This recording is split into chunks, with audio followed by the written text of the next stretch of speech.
Hello, ladies and gentlemen, my name's Delvige, and today I wanted to share with you some knowledge and strategies that I've come across while playing the new summer-themed brawl, Lucioball. So, these are just some tips that I've gathered while playing the new game mode. If you have any other suggestions, feel free to leave them in the comments below, but let's get into it. Okay, so the first tip is that you should always have a member of your team playing back from the main action. Now, I'm not saying that you should have a dedicated keeper or goalie, just someone who hangs back in case things take a turn for the worse. I can't tell you how many times the ball has been flung in a random direction where it ended up in the back of my net because my team had nobody back defending. Now, this is something that still many people don't quite understand. Your ultimate makes the ball come to you. As soon as you drop the sound barrier, the ball will travel in a straight line towards your location. That is, unless something is blocking its path or if someone else had used their ultimate after yours. Now that we have that basic understanding out of the way, we can go into some pretty sick strategies that I found while using this ultimate.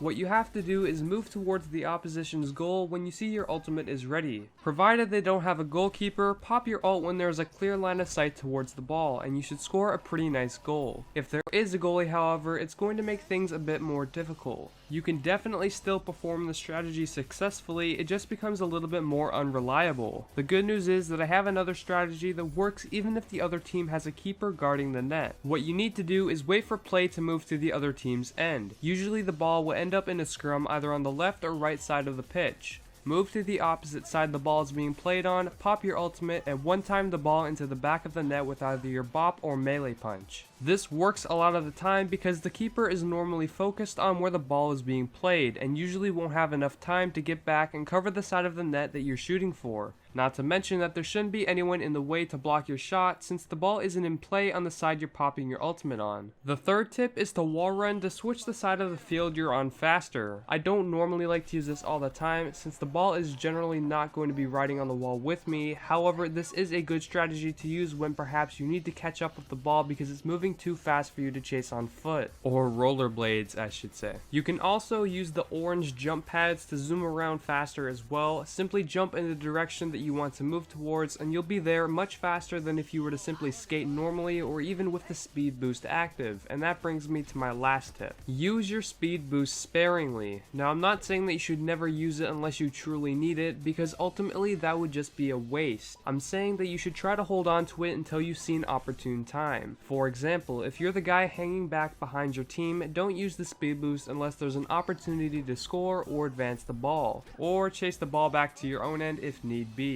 This will save you from being in those situations where you could have won the ball or made a nice play, but you couldn't because the other team beat you to it. Well, that's all the tips that I have for you today. I hope you're enjoying this new game mode as much as I am, and if you learned something useful or were entertained by this video, make sure to drop a like rating, but until next time guys, farewell.